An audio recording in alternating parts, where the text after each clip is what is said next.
கிழக்கும் மேற்கும் வடக்கும் தெற்கும் அடைப்பட்டு போனாலும் அணையும் என்று நான் எண்ணிய அக்கினி 7 மடங்கானாலும்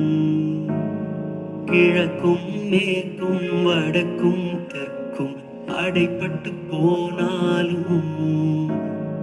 அணையும் என்று நான் எண்ணிய அக்கினி 7 மடங்கானாலும் என் கண்களை